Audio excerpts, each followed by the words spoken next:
Hello everyone, আসসালামু আলাইকুম। কেমন আছেন সবাই? আই হোপ সবাই অনেক বেশি ভালো আছেন। আলহামদুলিল্লাহ আমিও আমার পরিবার পরিজন নিয়ে ভালো আছি।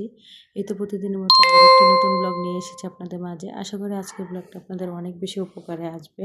তো আজকের ব্লগটি আমি সকালে নাস্তা থেকে শুরু করেছি। এখানে সকালের নাস্তায় আমার ছেলেদের পছন্দের নুডলস রান্না করছিলাম। যদিও আমি নুডলস এত বেশি বেশি পছন্দ করি না, কারণ নুডলস আমার কাছে খেতে একদমই ভালো লাগে না। তাও কিন্তু এখন যেহেতু আম কাঁঠালের সিজন, তো বাসায় কিন্তু আম ছিল, তো আমি কিন্তু আম আর চিঁড়ামুড়ি এগুলোই খেয়ে নেব। তো আমার বড় ছেলে কিন্তু বলছিল আজকে আম্মু নুডলসটাই করে নাও, তা তার জন্য আর কি, শুধু তার জন্যই নুডলসটা করলাম। আর ছোটো ছেলে এসেছিল শুক্রবারে, ও কিন্তু মাদ্রাসায় চলে গিয়েছে। তো যাই হোক, ছেলের জন্য এখানে আর কি তার নাস্তাটা রেডি করে দিচ্ছি। তো ভিডিওর এই পর্যায়ে এসে যে সকল প্রিয় মিষ্টি আপুরা আমার ভিডিওটি দেখছেন, প্লিজ ভিডিওটিতে একটি লাইক দিয়ে দেখার অনুরোধ রইল। আর যারা অলরেডি এই কাজটি করে দিয়েছেন তাদেরকে জানাই অসংখ্য ধন্যবাদ। আর যারা আজকেই আমার চ্যানেলে নতুন জয়েন হয়েছেন, আমার ভিডিওর কোনো কাজ কথা যদি আপনাদের জীবনে কোনো উপকারে আসে, তাহলে অবশ্যই চ্যানেলটি সাবস্ক্রাইব করে পাশে থেকে যাবেন। পাশে থাকা বেল বাটনের অল অপশনটি প্রেস করে দেবেন, যাতে করে আমি কোনো নতুন ভিডিও ছাড়ার সাথে সাথে আপনাদের কাছে নোটিফিকেশন চলে যায়, আপনারা আপনাদের সময় সুযোগ করে দেখে নিতে পারেন। তো যাই হোক, সকালের নাস্তা খেয়ে তারপরে সোজা চলে এসেছিলাম কেক বানাতে, কারণ আমার কিন্তু আজকে মানে ২ দিনের ভিডিও একসাথে করে দিয়েছি। যদিও আমার কিন্তু ৩ টা কেকের অর্ডার ছিল, ২ দিনের মধ্যে আমার ৩ টা কেক বানাতে হয়েছে। মানে ২ টা ছিল ১ পাউন্ডের আর একটা ছিল ২ পাউন্ডের। তো এখানে কিন্তু ১ পাউন্ডের কেকগুলা বানিয়ে নিচ্ছিলাম এবং কি ডিজাইনও করে নেব। আমি আমার মনের মতো করে আর কি ডিজাইন করে নেব, কারণ উনারা কোনো আমাকে ডিজাইন দেখার নেই। বলেছে শুধু যে আপু তুমি কেক বানিয়ে দেবে। আর এখন কিন্তু বর্তমান সময়ে হোমমেড কেকের চাহিদা অনেক বেশি।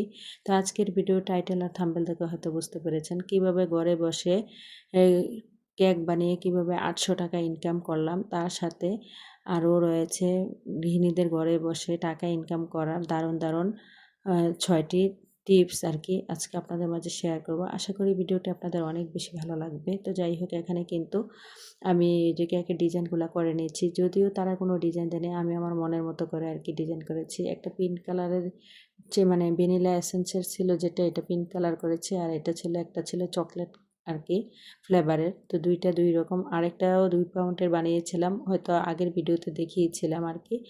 যদিও ওই কেকটা আজকে মানে নিতে আসবে আর কি। তো এই কেকটার যে অর্ডার করেছে উনি, উনার বাসা আমার বাসার পাশেই। তো আজকে কিন্তু উনি নিয়ে যাবে এই কেকটা। এই যে দেখেন, এইটা কিন্তু ২ পাউন্ডের একটা কেক। আর ২ পাউন্ডের কেকটা কিন্তু অর্ডার করেছিল যিনি, উনি কিন্তু ৮০০ টাকা দিয়েছে। এই যে দেখেন ৮০০ টাকা। তো আলহামদুলিল্লাহ, নিজে ঘরে বসে সংসার, স্বামী, ছেলে, সন্তান সব কিছু সামলানোর পরেও নিজে শুধুমাত্র একটু কষ্ট করার কারণে ঘরে বসেই যদি ৮০০ টাকা ইনকাম করতে পারি শুধুমাত্র কেক বানিয়ে, তাহলে মন্দ কোথায় বলেন তো? আমার মতো যারা ঘরে বসে টাকা পয়সা ইনকাম করতে চান, স্বাবলম্বী হতে চান, সেসব আপুদের উদ্দেশ্যে বলছি, দেখেন এই যে কেক বানানো, আমি কিন্তু কারো কাছ থেকে কেক বানানো শিখিনি। শুধুমাত্র মানে আমার ছোট বোন আর কি, ও ক্যান্টারম্যানে থাকে। তো ও একদিন আমার বাসায় এসেছিল, ও কিন্তু শিখেছে। তো ওর কাছ থেকে একদিন মাত্র আমি একটা কেক বানানো দেখেছিলাম। আমার বাসায় আসার পর ওকে বলছিলাম যে আমার ছেলে মেয়েদেরকে ও যেন একটা কেক বানিয়ে দেয়। তো ও কিন্তু কী করেছে, আমার সামনেই কেকটা বানিয়েছিল। তো ওই যে তার কাছ থেকে একদিন দেখেছিলাম যে কেক বানানো, তো ওইখান থেকে দেখে আমি বাসায় বিভিন্ন সময় বাচ্চাদেরকে বানিয়ে দিতাম, ট্রাই করতাম। সেখান থেকেই কিন্তু একটু একটু করে আলহামদুলিল্লাহ অনেক ভালো এখন কেক বানাতে পারছি। এমনকি এখন কিন্তু মাঝে মধ্যে আমার কিন্তু অনেক অর্ডারও আসছে। সবাই কিন্তু মাশাআল্লাহ বলতে ভুলবেন না। তো যাই হোক, তো আমি বলতে চাই যে আপনারাও চাইলে আমার মতো ঘরে বসেই কিন্তু হাজার হাজার টাকা পয়সা এভাবে ইনকাম করতে পারেন। আসলে আমরা গৃহিণীরা যারা আছি, মানে ছেলে মেয়ে সংসার সামলানোর পরে বাহিরে গিয়ে কোনো কাজ করতে মানে পারি না, তারা চাইলে কিন্তু ঘরে বসে অনায়াসে এইভাবে করে কেকের বিজনেস করে, কিন্তু প্রথমত আর কি কেকের বিজনেস করে চাইলে আপনারা ভালো কোনো জায়গা থেকে কেক বানানো ভালোভাবে শিখে নিতে পারেন, বা ইউটিউবের ভিডিও দেখেও কিন্তু শিখতে পারেন। সেখান থেকে শিখে কিন্তু আপনারা চাইলে এভাবে কেকের বিজনেস শুরু করতে পারেন। আর কেকের বিজনেস শুরু করার পর আপনারা কিন্তু বিভিন্ন জায়গায় বলতে হবে যে আমি ভালো কেক বানাতে পারি, আপনারা চাইলে আমার কাছ থেকে নিতে পারেন, বা উনাদেরকে বিভিন্ন পিক দেখাতে দেখাতে পারেন যে এই যে বা ভিডিও দেখাতে পারেন, দেখেন এটা আমার হাতে বানানো কেক। যদি আপনাদের পছন্দ হয় তাহলে কিন্তু আপনারা নিতে পারেন। তো আমি কিন্তু কেউ কিন্তু জানতো না আমি যে হোমমেড কেক বানাতে পারি। তো আমি কিন্তু প্রথম দিকে অনেক কেক বানাতাম, বানানোর পরে কয়েকটা কেক যখন ভালো বানাতে পারি তখন কিন্তু কয়েকটা ভিডিও করে রেখেছিলাম এবং আমার আশেপাশের সবাইকে আমি দেখিয়েছি, জানিয়েছি। সেখান থেকেই কিন্তু আমার কাস্টমার আসা শুরু হয়েছে বা অর্ডার পড়েছে। তো আপনারা চাইলে কিন্তু এই টিপসটা ফলো করতে পারেন। এই যে এটা কিন্তু ছিল প্রথম নাম্বার টিপস আর কি। কেকের বিজনেস করেও কিন্তু আপনারা বাসায় বসে কিন্তু কেক বানিয়ে প্রতিদিন 500 থেকে 800 টাকা ইনকাম করতে পারেন। এখন বর্তমান সময়ে কিন্তু 1 পাউন্ড কেকের দাম 800 থেকে 1000 টাকাও, আর সরি 2 পাউন্ড কেকের দাম 800 থেকে 1000 টাকা দরেও কিন্তু বিক্রি হয়। তো আমি যেহেতু নতুন, কেউই ভালো করে জানে না, তার জন্য আর কি আমি 2 পাউন্ড কেক 800 টাকা দামে সেল করেছি। আর 1 পাউন্ড গুলা কিন্তু যে ছিল মাত্র 400 টাকা আর কি। তো যাদের আমি মনে করি কি যারা কেক বানাতে পারেন বা যারা কেক বানাতে ইচ্ছুক তারা চাইলে ইউটিউবের ভিডিও থেকে, বিভিন্ন জায়গা থেকে ভিডিও দেখেও কিন্তু কেক বানানো শিখতে পারেন। তো যাই হোক, তারপরে চলে আসি 2 নাম্বার যে টিপসটা। যারা সেলাই কাজ ভালো জানেন তারা চাইলে কিন্তু অন্য, যদি আপনারা নাও জানেন, আপনাদের আশেপাশে যারা সেলাই কাজ জানে সেখান থেকে কিন্তু ভালোভাবে কাজটা শিখে একটা সেলাই মেশিন কিনে সেখান থেকেই কিন্তু শুরু করতে পারেন।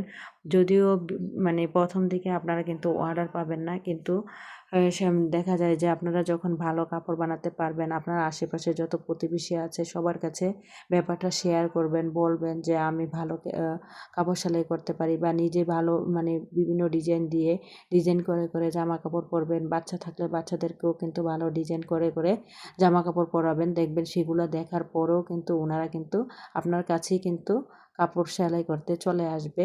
তো এইভাবে করে কিন্তু কাপড় সেলাইয়ের অর্ডার পেতে পারেন। 3 নাম্বার যে টিপসটা সেটা হলো, আমরা যারা ভালো রান্না করতে পারি, ধরেন ফ্রোজেন আইটেম থেকে শুরু করে ধরেন অনেক জায়গা দেখবেন ব্যাচেলর ভাইয়ারা বা ব্যাচেলর আপুরা দেখা গিয়েছে মানে হোস্টেলে থেকে লেখাপড়া করেন, হোস্টেলে থেকে জব করেন। তো যারা ভালো রাঁধুনি আছেন তারা চাইলে কিন্তু এভাবে করে মানে ব্যাচেলর ভাইয়াদের বা ব্যাচেলর আপুদের রান্নাবান্না করেও কিন্তু প্রতি মাসে 3 থেকে 4,000 টাকা কিন্তু ইনকাম করতে পারেন শুধুমাত্র রান্না করার মাধ্যমে। তারপরে 4 নাম্বার যে টিপসটা সেটা হলো, যারা যাদের হাতে একটা স্মার্টফোন আছে তারা চাইলে ফেসবুকে, ইউটিউবে বিভিন্ন ভিডিও আপলোড করে কিন্তু সেখান থেকেও টাকা পয়সা ইনকাম করতে পারেন। দেখেন এই যে আমি একটা ইউটিউব চ্যানেল খুলেছি আজ থেকে 1.5-2 বছর আগে। আমি কিন্তু প্রতিনিয়ত এইভাবে করে ইউটিউবে ভিডিও দিয়ে যাচ্ছি। আর ইউটিউবে ভিডিও দেওয়ার কারণে কিন্তু আলহামদুলিল্লাহ আমার চ্যানেলটা কিন্তু মনিটাইজ হয়েছে। তো এখান থেকেও কিন্তু আমার কম বেশি কিছু না কিছু টাকা কিন্তু আর্নিং হচ্ছে। তো আপনারা চাইলে কিন্তু এভাবে ইউটিউব চ্যানেল খুলে বা ফেসবুকে রিলস ভিডিও আপলোড করেও কিন্তু দেখা যায় যে এখান থেকেও কিন্তু কিছুটা না কিছু টাকা পয়সা কিন্তু ইনকাম করতে পারছেন। 5 নম্বরের যে টিপসটা সেটা হচ্ছে, যারা গ্রামের বাড়িতে থাকেন তাদের জন্য তো অনেক বেশি সুবিধা, কারণ তাদের আশেপাশে কিন্তু অনেক খোলামেলা জায়গা আছে যেখানে তারা চাইলে কিন্তু হাঁস মুরগি লালন পালন করতে পারেন বা বিভিন্ন শাকসবজি চাষ করতে পারেন। তো হাঁস মুরগি পালন যদি করেন সেখান থেকে কিন্তু হাঁস মুরগিও বিক্রি করতে পারেন, আবার ডিম বিক্রি করেও কিন্তু সেখান থেকে টাকা পয়সা ইনকাম করতে পারেন। আবার দেখা যায় যে সবজি বিক্রি করতে পারেন বা সংসারের চাহিদাগুলো কিন্তু মেটাতে পারেন। প্রতিদিনের যে চাহিদা সবজির বা তরকারির, ওইগুলো কিন্তু আপনারা নিজেদেরগুলোও নিজেরা মেটাতে পারেন এবং কি বাজারে বিক্রি করলে সেখান থেকেও কিন্তু কিছু না কিছু টাকা কিন্তু ইনকাম করতে পারেন। 6 নম্বরের যে টিপসটা, যারা শহরের বাড়িতে থাকেন, যাদের নির্দিষ্ট বাড়ি আছে, তারা চাইলে ছাদের উপরে বিভিন্ন রকমের শাকসবজি চাষ করতে পারেন, বিভিন্ন রকমের ফল গাছ লাগাতে পারেন বা ছাদের উপরে মুরগি পালন করতে পারেন। সেখানে মুরগি পালন করার কারণে কিন্তু দেখা যায় মুরগি অনেক অতিরিক্ত ডিম দেয়, আর সেই ডিমগুলো কিন্তু বিক্রি করতে পারেন এবং কি মুরগির থেকে বাচ্চা করে সেগুলা কিন্তু দেশি মুরগির কিন্তু বাজারে প্রচুর চাহিদা। আর দেশি মুরগি কিন্তু এখন মানে বর্তমান সময়ে অনেক কম পাওয়া যায় আর এর অনেক বেশি দাম। আপনারা চাইলে কিন্তু বাজারে মুরগি বিক্রি করেও কিন্তু হাজার হাজার টাকা পয়সা এভাবে ইনকাম করতে পারেন। তো আসলে শুধুমাত্র একটু বুদ্ধি থাকলে, একটু কষ্ট করলে, একটু পরিশ্রম করলে, একটু মাথা খাটালেই কিন্তু ঘরে বসেই কিন্তু আমরা হাজার হাজার টাকা পয়সা ইনকাম করতে পারি। আমরা যারা মধ্যবিত্ত ফ্যামিলিতে বিলং করি, আমি মনে করি কি প্রতিটা মেয়েরই নিজের পায়ে নিজে কোনো কিছু করা দরকার, নিজের পায়ে প্রতিষ্ঠিত হওয়া দরকার। নিজের একটা আলাদা ইনকাম থাকা দরকার, কারণ নিজের ইনকামে টাকা দিয়ে নিজের মন যা চায় তাই কিন্তু করা যায়। আর হাজব্যান্ডের উপরে ডিপেন্ডেন্ট মানে না থেকে নিজে কোনো কিছু করতে পারলে কিন্তু নিজের কাছেও দেখবেন অনেক বেশি ভালো লাগবে।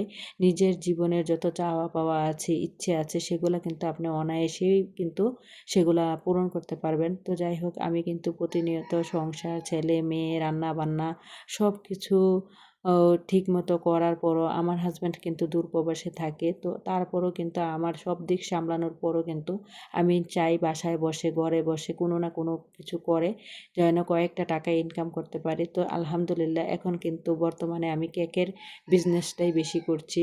তাছাড়াও কিন্তু আমার পুরনো অনেক ভিউয়ার্স আপুরা আছেন যারা জানেন আমি কিন্তু সেলাই কাজ জানি, কাঁথা সেলাই জানি, আমার অনেক নকশি কাঁথা আছে।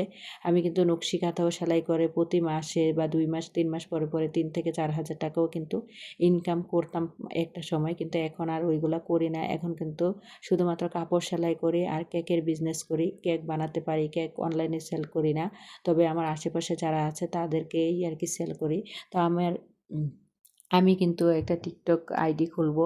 মানে ভাবতেছি কয়েকদিন যাবৎ টিকটক আইডির মধ্যে এই কেকের ছবিগুলা পোস্ট করে সেখান থেকেও কিন্তু আমার অনেক অর্ডার আসবে। তো যাই হোক, আপনাদের সাথে কথা বলতে, বলতে কিন্তু আজকে সংসারে অনেক কাজ গুছিয়ে নিয়েছিলাম। তারপরে কিন্তু রান্না করতে চলে এসেছিলাম। এখানে কিন্তু পটল ভাজা করে নিয়েছি আর ভিন্ডি বা ঢেঁড়স যে যাই নামে বলেন, ঢেঁড়স দিয়ে মাছ দিয়ে রান্না করেছিলাম। আর দেখেন এখানে পটল ভাজিটা কত বেশি লোভনীয় হয়েছে। তো যাই হোক, আশা করি ভিডিওটি আপনাদের অনেক বেশি উপকারে আসবে। তো আমার পরবর্তী ভিডিও দেখার আমন্ত্রণ জানিয়ে আজকের মতো ভিডিওটা এখানেই শেষ করলাম। সবাই ভালো থাকবেন। খোদা হাফেজ। আসসালামু আলাইকুম।